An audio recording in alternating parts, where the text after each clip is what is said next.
Welcome back, Commissioners. We are about to commence on our final session, and what we want to do is talk about a specific future topic. Obviously, there are many that we could pursue, but as you'll see, I think we have a special interest, if not obligation, to be looking at a future topic on incidental findings. Those are the findings discovered in the course of clinical care or research, or for that matter, in a customer-provider relationship. Findings that are discovered that are beyond the specific aims of that particular engagement, clinical test, research, but they have potential health importance. In our history, we've heard presentations on the topic of incidental findings. A couple of years ago, we heard from several folks, actually, but Susan Wolf in particular stands out. She described the issue when we were talking specifically about genomic research as arguably, in her words, the most pressing issue in genetics today, and that's a quote. Our own report, I'll remind you, on whole genome sequencing, privacy and progress in whole genome sequencing, we recognized and wrote that incidental findings raised important unsettled ethical issues. And we recommended that those involved in whole genome sequencing discuss incidental findings as part of the informed consent process, and that funders of WGS support studies to evaluate proposed frameworks for returning those incidental findings. And then we did this. We noted that a complete discussion of the topic was beyond the scope of that report, but we noted that we had plans to take up the issue of incidental findings in the future. So here we are exploring living into that commitment. There were needs expressed from these experts for more definitive guidance about the ethical implications of incidental findings. Researchers and institutional review boards struggle with how to handle these kinds of things, and they reach varying and sometimes inconsistent conclusions about what ought to be done with those findings. Clinicians have fiduciary duties to act in the best interest of the patients, which may provide some guidance about how best to deal with the findings. And there has thus far been only limited guidance about the possible contours of the ethical obligations to return incidental findings. When I think of some of those, and perhaps how we might begin our conversation for this session, I'm wondering if it would be helpful early on, in order to give some guidance to our staff as well between our meetings, if we had some conversation about the scope and context within which we might pursue incidental findings. There are several dimensions of scope. Along one dimension, we have those who are research subjects, we have those who are patients, we have those who are consumers. Do we want to consider all of those? We have medical dimensions. For example, we could be talking about medical systems. We could be talking about genomics within the scope. We could be talking about imaging within the scope of this. We could talk, another dimension we could talk about is diagnostic modality. Is there a, do we make our contribution best by focusing on specific modalities? Maybe the big question is, do we imagine that we will discover generalizable ethical guidelines that could apply to the broad scope of everything in incidental findings? Or instead, is there a particular focus that we could identify in which our commission's deliberations could add value? So it's with those questions that I'd like to open up a conversation. Hopefully that you will agree, based on our history, that among the many things we should pursue, since we have made a commitment to do this, we ought to do this, and that may be the first thing to agree, and then something about scope. Amy? So I would like to make a virtue out of a necessity. The necessity is that we could not, in the scope of the whole genome sequencing report, do justice to incidental findings, and also maintain the focus of our report, which was on privacy. And the virtue is that whole genome sequencing is just the tip of an iceberg of the issue of incidental findings. And more, we're seeing that it is more the rule than the exception that the tests that are now routinely given to people generate incidental findings, and there isn't a clear sense of the ethics of how to deal with those. And then if you add on to, so that's in the clinical setting, if you add on to the research setting the issue of incidental findings, and then if you add the direct-to-consumer aspects of this, there's a set of issues that cross all of these domains.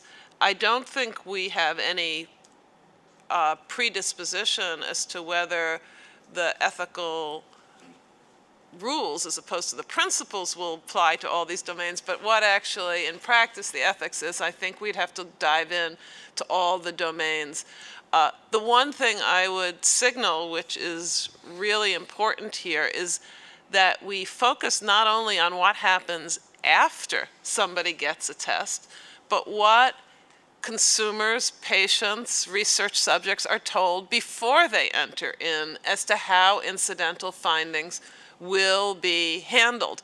That's an important part of informed consent, whether it is in a regulatory standardized practice informed consent, or it is just part of the way consent, the ethics of consent in everyday life should be handled. So I think it's a terrific topic for us to dive into, and I think we should do it in this by looking at all of the domains and the different practices of whether it's an MRI or a genetic test or an X-ray that produces incidental findings, or the direct-to-consumer practices, and what, it's always individuals, whether it's a consumer, a patient, or a research subject, what would be the ethics of what you should know and be told ahead of time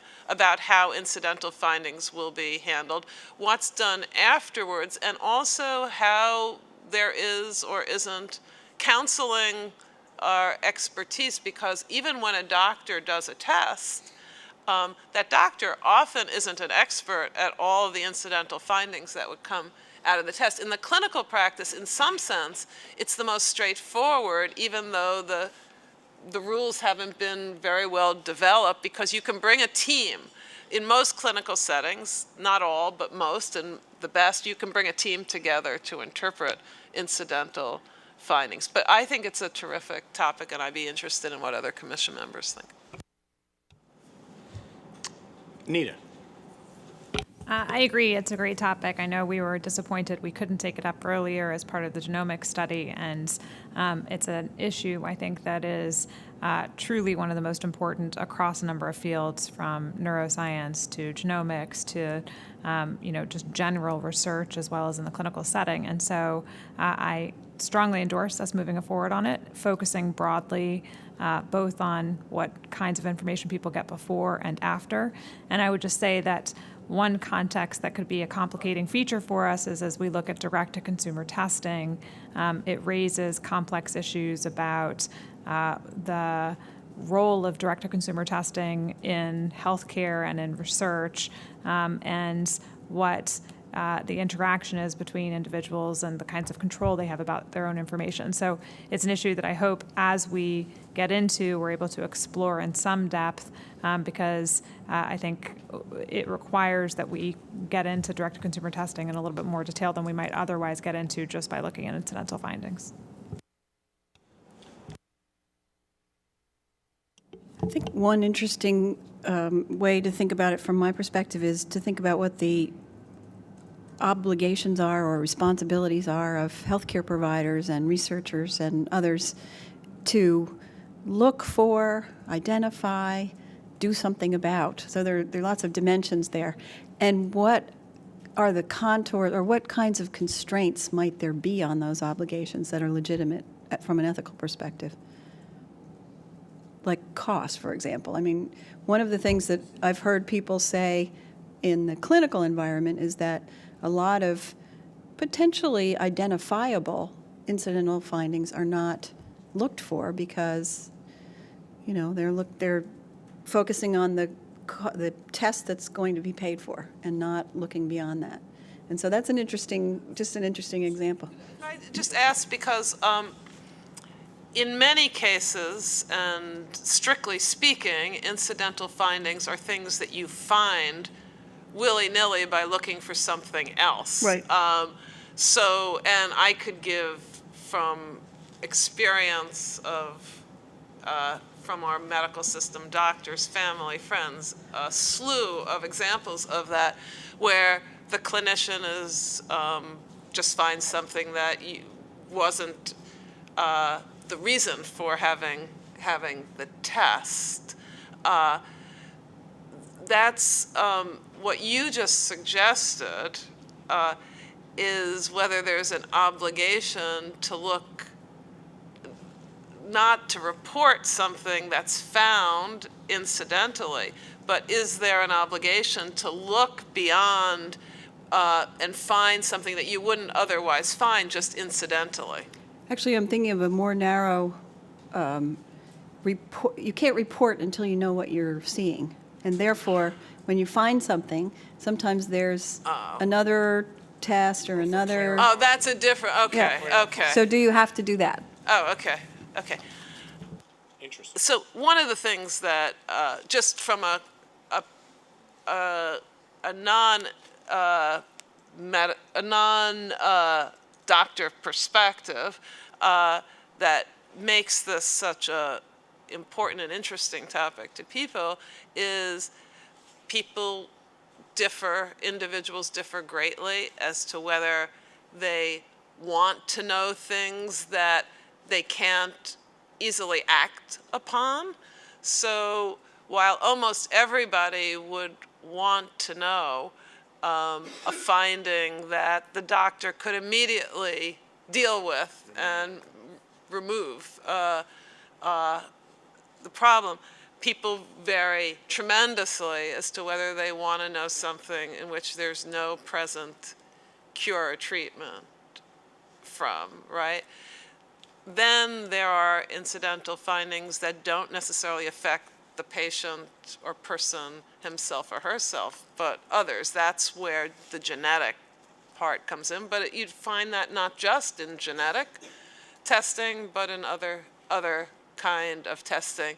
And then there's the preparation of people for what might be found, because they're usually prepared for what the test is about. And the question is, if there's a clear probability that there could be an incidental finding, should they also be prepared by the professional for what might be found? And then I just want to do summarize what Nita said. In direct-to-consumer testing, which is a commercial enterprise, the people who are sponsoring that are not the medical professionals, and the question arises, what are their obligations, and also what are the obligations outside of them for informing people about what these direct-to-consumer testing are capable and not capable of doing. Dan, you had a comment? Yeah, I think part of what's interesting about this relates to an aphorism of my mentor, Edmund Pellegrino, who used to be fond of saying that the great clinician practices with therapeutic parsimony and diagnostic elegance. And the era of diagnostic elegance is fast fading.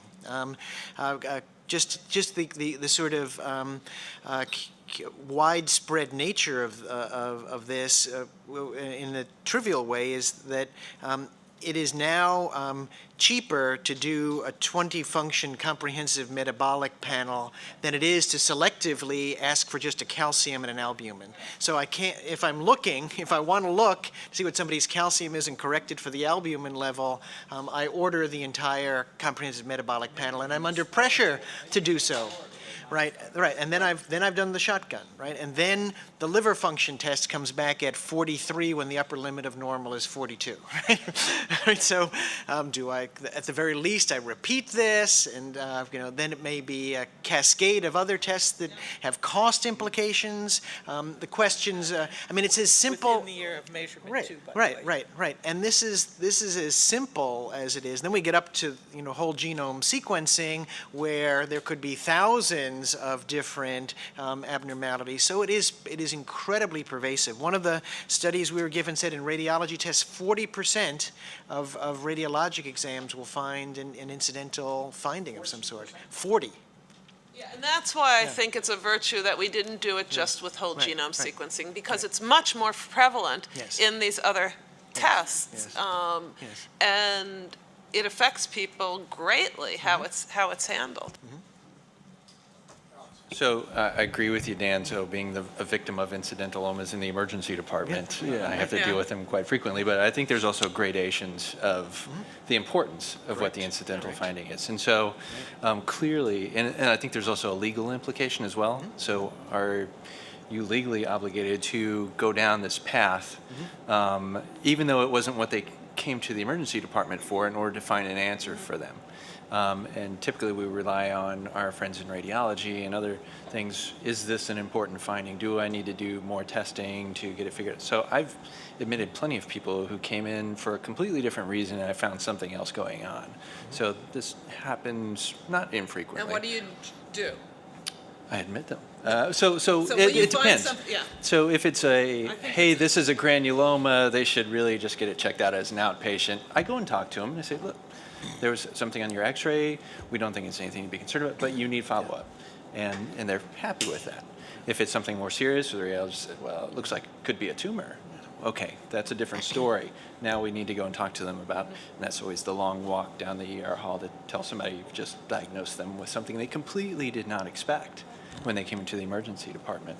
And so there's varying degrees of what you need to do based on the finding. The shotgun approach that you had just discussed, that happens quite frequently, where you get one lab value that's out of norm, and it's, okay, do I need to act on this or not? And I tend to defer to treating the patient instead of the lab test, as we say. And so, but I mean, part of it is a little bit of art, to be honest. Nelson and Steve, and any Yeah, so I'll join my other two clinician colleagues to say that, I've had many similar experiences, and will be doing so when I go back home tonight, picking up my team. But I think some of the discussions that we've had previously about this issue, and just strictly talk about the clinical issues that have been raised, I'm not sure how often, even myself, I am mindful enough to tell a patient that we're going to get a CT examination of the chest, specifically because they came in with chest pain. Yet you find there's a finite possibility that we're going to find something else that would necessitate that long, walk down the corridor, as Alex alluded to. So, I do think there's merit in raising this issue, even in clinical situations where I think we may think we have this well handled, because I'm not so sure that we do such a great job in setting the expectations up now that we have more of a fishing expedition now in the way we practice medicine than we did in the past by our mentors, because we don't aim laser beams. We do come in with shotguns, and that's a marvelous part of the technology we have available to us, but it does raise some ethical concerns in terms of what really the expectations were that we set with patients up front. The difference between, looking at the research side, so if you were doing research on genomics and you came up with an incidental finding, is a little bit different than on the clinical side, where we can act on that incidental finding, and because it is, we have a relationship with that patient, they are our patients. And so we have this duty to help them. Where do you have that same duty on the research side, and even less so, I think, on this direct-to-consumer effort, where there is no relationship other than financial. And so I think there's multiple different categories. One question to ask ourselves, and I know how I would answer it, but I wonder what the commission is, do we only want to talk about, and I'll say this in a way that's probably, you can tell which way I'll come out, do we only want to talk about what you're ethically obligated to do, or do we also want to talk about what would be a good thing, ethically speaking, if people did, even if they weren't ethically obligated? So I would come down on not just doing what ethical obligations are, but what would be good practice. Steve? Dan was speaking about judgment, and we know that certainly for laboratory tests, they're gated so that a certain proportion of normals are, above the upper limits or below the normal, the lower. Excuse me. But the other issue that I think is very interesting is as we probe more deeply into information about all of us, we go beyond the traditional, actionable and perhaps not actionable medically significant issues to these ideas of predispositions and probabilistic predictions about the future that even more so some of us want to know and some of us may not want to know, and where that line is and where the boundaries change as we move, I think is fascinating. I just want to join others in saying I think it's a great topic to look at incidental findings in the context of research, clinical care, emergency care, direct-to-consumer, and other commercial type body scanning procedures. I also want to add perhaps the context of autopsy to our list of context, because in the post-mortem autopsy context, things can be found out about a patient now deceased, a person now deceased, that the family might feel ethically, morally, they have a right to know. It could be a condition such as a cancer or a tumor, but it could also be something more subtle. But in any event, I wonder oftentimes about what is it that the autopsy physician has an obligation to return to the family. The other thing I want to say is that, to me, something very profound is happening. I don't know quite how to articulate it, but there was a simpler time when our bodies were our bodies and it was all exterior.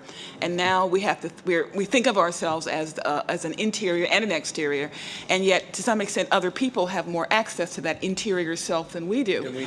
And I would love for our discussions about this topic to be perhaps a bit more philosophical and than just sort of what should the regs be about research, because there is something very profound going here, changing conceptions of the self and how they bear on medical practice. Self and internal process.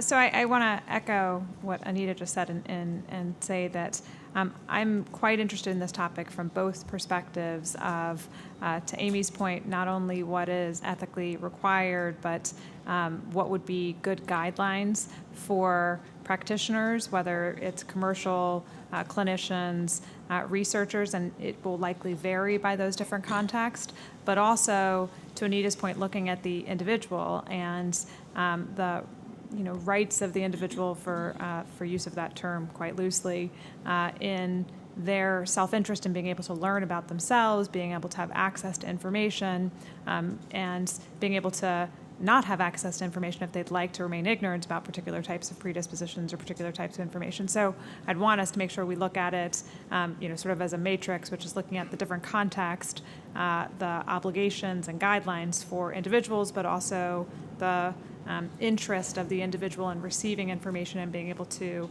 learn as much as possible as they'd like to know about themselves. I'm wondering, based on these comments, whether we ought to take at least part, if not the whole report, a shift in the perspective. So the report we're doing now is commissioned as advice to the Secretary of HHS and the President. I'm wondering, based on what this line of conversation is and my own thinking, the intense interest of individuals in the public, if this could be a kind of guide to individual prospective patients, consumers of this, as to what you should know about present practices and what they do and don't tell you, and kinds of questions you may want to ask ahead of time so you're prepared. I think that given that this is a vast range of people who provide these services, from clinicians who we could give some guidelines to, likely to take, to researchers, to direct to consumer, who we probably don't have that much influence over. Probably the greatest service we could do here is to give guidelines to members of the public as to what the present practices are, what you can expect and not expect, questions you might want to ask. This is building basically on what Nita just said. I think it would be interesting, and I think we have some expertise and ability to ask people to come and present, so we could actually do that in a report. And so even if we had advice for new ethical guidelines that weren't taken, we could tell any individual who read the report what you should and what you can and cannot expect, and what you may want to ask for that would otherwise not be provided. I think that could be I know that I would find that useful, and I know a lot of people who would find that useful. Well, I think the good news is, I agree with you 100%. I think the good news is that our prior reports often find that kind of use as well. I mean, we've even spun out educational materials from at least one of our reports. So I think this would be a natural for that. Dan? I want to endorse something Anita said, which could be folded into something that would be available to the public as well, and that's to sort of maybe put this in the context of thinking about medicine and its sort of changes in medicine more broadly.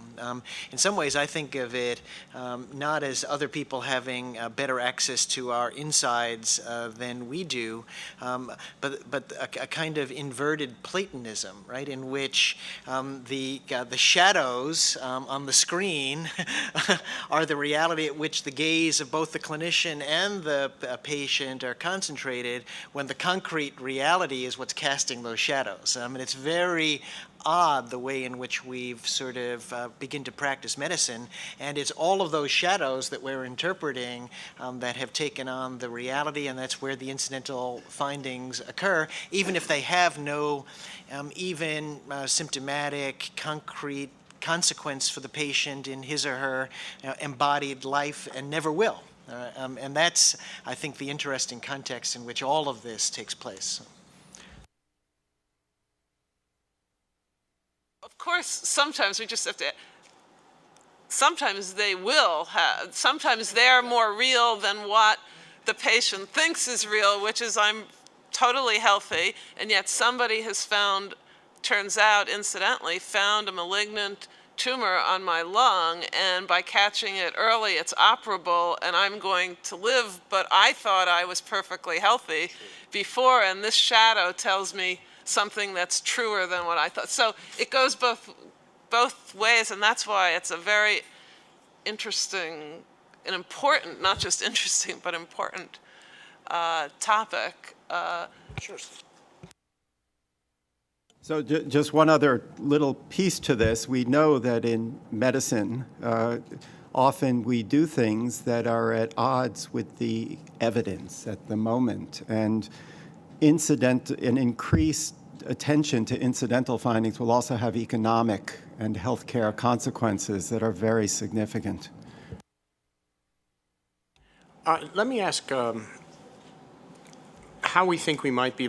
By the way, I will summarize briefly what I think are the questions that have been thrown out here that will guide us.